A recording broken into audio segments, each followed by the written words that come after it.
Hello friends, welcome to taste to eat with Rani. இன்றைக்கி நம்ம பார்க்க போகிறது ரொம்பவே சூப்பரான கேரளா ஸ்டைலில் செய்யக்கூடிய மீன் பொளிச்சது எப்படி பண்ணுறதுன்னு பார்த்துடலாம். இது வரைக்கும் நம்ம சேனலை சப்ஸ்கிரைப் பண்ணாதவங்க சப்ஸ்கிரைப் பண்ணிவிடுங்க. அப்படியே பக்கத்தில் உள்ள பெல் ஐக்கானை கிளிக் பண்ணிவிடுங்க. இதுக்கு நான் ஃபஸ்ட்டு ஷேரி ஃபிஷ் எடுத்திருக்கேன். இந்த ஷேரி ஃபிஷ் பார்த்திங்கன்னா நடுப்புற மட்டும் முள் இருக்கும், அங்கங்கே சின்ன சின்ன முள் மட்டும்தான் இருக்கும், ரொம்ப முள் இருக்காது. அதனால் இந்த மீனை அப்படியே முழுசாக எடுத்திருக்கேன். நல்லா மஞ்சத்தூள் போட்டு கல்லுப்பு போட்டு தண்ணியில் நல்லா அலசி எடுத்துகிட்டு இந்த மாதிரி கீரல் போட்டு வச்சுருக்கேன். நான் 1 கிலோ அளவு எடுத்திருக்கேன். இப்போது இதில் மஞ்சள் தூள் 1/2 டேபிள் ஸ்பூன் அளவு எடுத்திருக்கேன். இதை இப்போ உள்ளே சேர்த்துடலாம். கூடவே 1 டேபிள் ஸ்பூன் மிளகாய் தூள் எடுத்திருக்கேன். இதையும் இப்போ உள்ளே சேர்த்துடலாம். மிளகாய் தூள் நீங்கள் நார்மலாக எடுக்கிற காரத்தை விட பாதி அளவு எடுத்துக்கோங்க. ஏன்னா இதுக்கப்புறம் ஒரு மசாலா ஒன்று ரெடி பண்ணி இதோட மிக்ஸ் பண்ண போகிறோம். அதனால் காரம் தூக்கலாக போயிடும். அதனால் கொஞ்சம் கம்மியாகவே சேர்த்துக்கோங்க. அதே மாதிரி தான் உப்பும் கொஞ்சம் கம்மியாகவே சேர்த்துக்கோங்க. இல்லாட்டி மசாலாவில் சேரும்போது உப்பு ஜாஸ்தியாக தெரியும். அதனால் உப்பும் கொஞ்சம் கம்மியாகவே சேர்த்துக்கோங்க. சேர்த்துட்டு இது எல்லாத்தையும் நல்லா ஒரு தடவை கலந்து விட்டுறலாம். அவ்வளோதான், பாருங்கள், எல்லா மீன்லேயும் படுற மாதிரி மசாலாலாம் நல்லா மிக்ஸ் பண்ணியாச்சு. இப்போது இது ஒரு 1 மணி நேரம் ஊற வச்சிடலாம். அடுத்ததாக அடுப்பில் கடாய் வச்சுருக்கேன். கடாயில் கொஞ்சமாக தேங்காய் எண்ணெய் சேர்த்துக்கலாம். உங்களுக்கு தேங்காய் எண்ணெய் பிடிக்கலன்னா நீங்கள் அதுக்கு பதிலாக நல்லெண்ணெய் கூட சேர்த்துக்கலாம். தேங்காய் எண்ணெய் சேர்க்கும்போது இன்னும் அதோட ஃப்ளேவர் ரொம்பவே நல்லாயிருக்கும். அதனால் நான் இப்போது தேங்காய் எண்ணெய் மட்டும் தான் சேர்க்குறேன். நான் ஒரு 3 டேபிள் ஸ்பூன் அளவு இப்போது தேங்காய் எண்ணெய் சேர்த்துருக்கேன். எண்ணெய் நல்லா சூடாகட்டும். எண்ணெய் நல்லா சூடாகிடுச்சு. அடுத்ததாக 1 டீஸ்பூன் அளவுக்கு கடுகு உளுத்தம் பருப்பு எடுத்து வச்சுருக்கேன். இதை இப்போது இந்த எண்ணெயில் சேர்த்துடலாம். கடுகு நல்லா பொரியட்டும். கடுகு நல்லா பொரிஞ்சதுமே அடுத்ததாக 4 பெரிய வெங்காயம், கொஞ்சம் பெரிய சைஸில் 4 எடுத்து இந்த மாதிரி ரொம்பவே பொடியாக கட் பண்ணி எடுத்திருக்கேன். இதை இப்போது இந்த கடுகில் சேர்த்துக்கலாம்.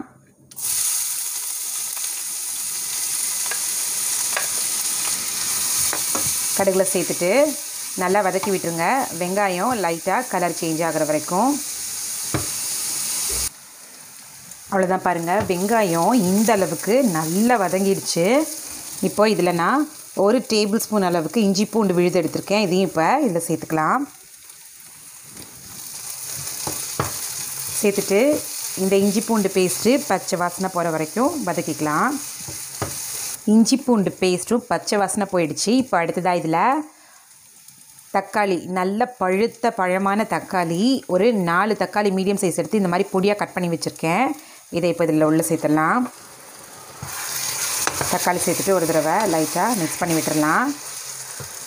தக்காளி சீக்கிரமாக குழைவ வேகிறதுக்காக 1/2 டேபிள் ஸ்பூன் அளவு மஞ்சத்தூள் எடுத்திருக்கேன். இதை இப்போது உள்ளே சேர்த்துடலாம். மஞ்சத்தூள் சேர்த்துட்டு ஒரு தடவை மிக்ஸ் பண்ணி விட்டுருங்க.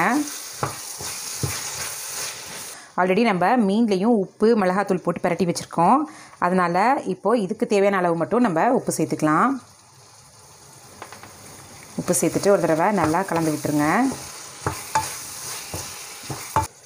உப்பு மஞ்சத்தூள் சேர்த்து கலந்ததுக்கப்புறமா கொஞ்ச நேரம் அடுப்பை மீடியமில் வச்சு இதை மூடி போட்டு வச்சுருங்க. இது தக்காளிலாம் நல்லா குழஞ்சி வெந்து வரட்டும், அது வரைக்கும் வெயிட் பண்ணலாம். பாருங்கள், தக்காளி நல்லா குழைவா இந்த அளவுக்கு நல்லா பழுத்த பழமாக போட்டதுனால இந்தளவு தண்ணி விட்டு இந்த மாதிரி தக்காளி வெந்துருச்சு. இப்போது இதில் கலர் தூக்கலாக கொடுக்கறதுக்காக 1 டேபிள் ஸ்பூன் அளவுக்கு காஷ்மீர் சில்லி போட்டு எடுத்திருக்கேன். இதை இப்போ உள்ள சேர்த்துக்கலாம். அடுத்ததாக மிளகாய்த்தூள் 1 டேபிள் ஸ்பூன் அளவு எடுத்திருக்கேன். இது உள்ள சேர்த்துக்கலாம். ஆல்ரெடி மீனில் மிளகாய்த்தூளும் உப்பு நம்ம சேர்த்துருப்போம், அதனால் இதில் பார்த்தே சேர்த்துக்கோங்க. மிளகாய்த்தூளும் சேர்த்தாச்சு. இப்போது இது எல்லாத்தையும் நல்லா கலந்து விட்டுடலாம்.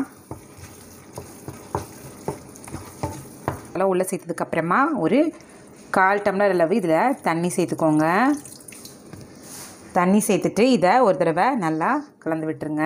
தண்ணி ஊற்றிட்டு நல்லா கலந்ததுக்கப்புறமா அடுப்பை சிம்மில் வச்சுக்கோங்க. சிம்மில் வச்சுட்டு திரும்பவும் மூடி போட்டு வச்சிடலாம். இந்த மிளகாத்தூள் பச்சை வாசனைலாம் போகிற வரைக்கும் இது கொஞ்சம் நேரம் கொதித்து வரட்டும். இப்போ ஓப்பன் பண்ணி பார்த்துடலாம். பாருங்கள், மசாலாலாம் நல்லா திக்காயிடுச்சு. எல்லாமே மசாலாலாம் ஒன்றா கலந்து நல்லா கிரேவியாக ஒரு கன்சிஸ்டன்சி கிடச்சிருக்கு. பாருங்கள், இந்தளவு ரொம்பவும் போட்டு வதக்கி ட்ரை ஆக்கிட்டோம் அப்படின்னா உங்களுக்கு மீனில் இந்த ஜூஸ் உள்ளே இறங்காது. மீன் தனியாக இந்த மசாலா தனியாக இருக்கும். இப்போது இந்த கன்சிஸ்டன்சியில் எடுத்தால் மட்டும்தான் மீனோட ஒன்றா மிக்ஸ் ஆகிருக்கும். இப்போது ஸ்டவ் ஆஃப் பண்ணி இந்த கிரேவியை தனியாக எடுத்து வச்சிடலாம். அடுத்ததாக அடுப்பில் தவா வச்சுருக்கேன். தவாவில் கொஞ்சமாக எண்ணெய் சேர்த்துக்கலாம். நான் இன்றைக்கி நல்லெண்ணெய் தான் சேர்க்குறேன் மீன் ஃப்ரை பண்ணுறதுக்காக. இப்போது இந்த எண்ணெய் லைட்டாக சூடாகட்டும். எண்ணெய் நல்லா சூடாயிடுச்சு. நம்ம ஏற்கனவே நல்லா மிளகாத்தூள் மஞ்சத்தூள் உப்பு போட்டு பரட்டி வச்சுருக்க மீனை இப்போது இதில் ஃப்ரை பண்ணி எடுத்துக்கலாம். மீனை ஃபுல்லாக ஃப்ரை பண்ணிடக்கூடாது. ஒரு 75% குக் ஆகியிருந்தால் போதும். இப்போது ஒரு சைடு வெந்துருச்சு, திருப்பி போட்டுக்கலாம். இந்த பக்கமும் கொஞ்ச நேரம் வேகட்டும்.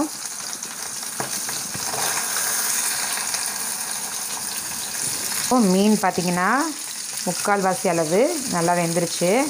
இதை இப்போ தனியாக எடுத்து பிளேட்டுக்கு மாற்றிடலாம். இதே மாதிரி எல்லா மீனையும் ஃப்ரை பண்ணி எடுத்துக்கலாம். அடுத்ததாக மீனெல்லாம் ஃப்ரை பண்ணி எடுத்ததுக்கப்புறமா இந்த மாதிரி வாழை இலை எடுத்திருக்கேன். வாழை இலையை லைட்டாக நெருப்பில் வாட்டி எடுத்திருக்கேன். அப்போ தான் இந்த மாதிரி ஒரு ஃப்ளெக்சிபிலிட்டி இருக்கும். இல்லாட்டி இலை வந்து கிழிஞ்சு போயிடும். அதனால் லைட்டாக நெருப்பில் வாட்டி எடுத்துக்கோங்க. வாட்டி எடுத்ததுக்கப்புறமா இந்த கட்டையாக இருக்கிற இந்த பகுதியும் கட் பண்ணி தனியாக எடுத்து வச்சிடலாம். நமக்கு தேவைப்படுற இந்த வாழை இலை மட்டும் நம்ம இப்போ சின்ன சின்ன பீஸாக கட் பண்ணி எடுத்துக்கலாம். இந்த மாதிரி மீன் கவர் பண்ணுற அளவுக்கு சைஸில் வாழை இலையை நான் கட் பண்ணி எடுத்து வச்சுருக்கேன். இப்போ இதில் நம்ம ஏற்கனவே ரெடி பண்ணி வச்சுருக்க தக்காளி வெங்காயம் அந்த மசாலாவை ஃபஸ்ட்டு கொஞ்சமாக வச்சிடலாம். இந்த இலையில் வச்சுட்டு மீன் எந்த அளவு வைக்கிறோமோ அந்த அளவுக்கு ஸ்ப்ரெட் பண்ணி விட்டுருங்க. ஸ்ப்ரெட் பண்ணதுக்கப்புறமா நம்ம ஃப்ரை பண்ணி எடுத்து வச்சுருக்கிற மீனை அப்படியே இப்போது இந்த மசாலா மேலே வச்சிடலாம். வச்சதுக்கப்புறமா மறுபடியும் இது மேலே ஒரு லேயர் மசாலா சேர்த்துக்கலாம்.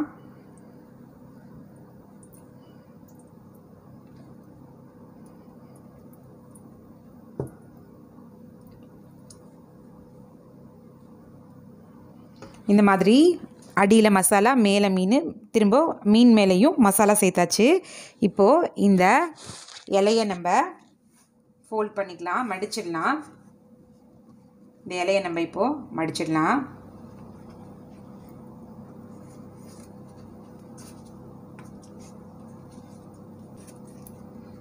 இலையை மடித்ததுக்கப்புறமா ஒரு நூல் போட்டு இப்போ நம்ம இந்த 2 பக்கமும் கட்டிடலாம். இந்த மாதிரி 2 பக்கமும் கட்டிடலாம். கட்டினதுக்கப்புறமா இதை நல்லா டைட்டாக முடிச்சு போட்டு வச்சிடலாம்.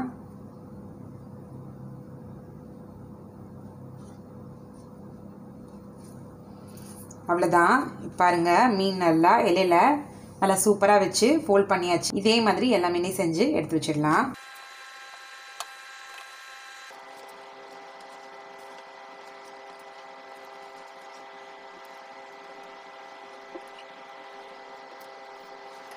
அப்புறமா இந்த மாதிரி ஒரு பேன் எடுத்திருக்கேன். இந்த பேனில் நான் கொஞ்சம் ட்ராப்ஸ் மட்டும் எண்ணெய் சேர்த்துக்கிறேன். சேர்த்துட்டு இந்த பேன் ஃபுல்லாக நல்லா அப்ளை பண்ணி விட்டுருங்க. ரெடி பண்ணி வச்சுருக்கிற மீனை இப்போது இந்த பேனில் இப்படி வச்சிடலாம். வச்சுட்டு இதில் கொஞ்சமாக தண்ணி எடுத்து இந்த மாதிரி தெளித்து விட்டுருங்க. இந்த மாதிரி தெளித்து விட்டுருங்க. இப்போ இப்படி ஒரு 2 நிமிஷமும் பின்னாடி திருப்பி போட்டு ஒரு 2 நிமிஷமும் வெந்தாலே போதும். இப்போ மசாலாலாம் சூப்பராக மீனில் இறங்கிடும். கொஞ்ச நேரம் இப்படி வேகட்டும். இந்த மாதிரி நம்ம ஃபிஷ் ரெடி ஆகிற வரைக்கும் அடுப்பை மீடியமில் வச்சுக்கோங்க. பாருங்கள், தண்ணி எல்லாம் உறிஞ்சிடுச்சு. உறிஞ்சதுக்கப்புறமா இப்போது இந்த பக்கம் திருப்பி போட்டுக்கலாம்.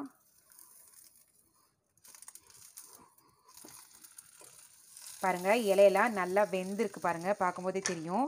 இந்த பக்கம் திருப்பி போட்டதுக்கு அப்புறமாவும் நம்ம கொஞ்சமாக இந்த சைடும் தண்ணி தெளிச்சுக்கலாம்.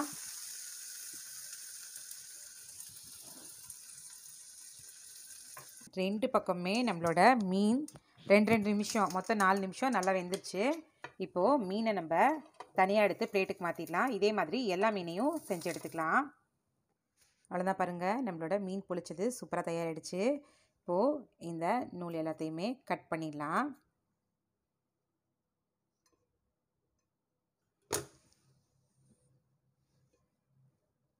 கட் பண்ணியாச்சு. இப்போ நம்ம இதை ஓப்பன் பண்ணி பார்த்துடலாம்.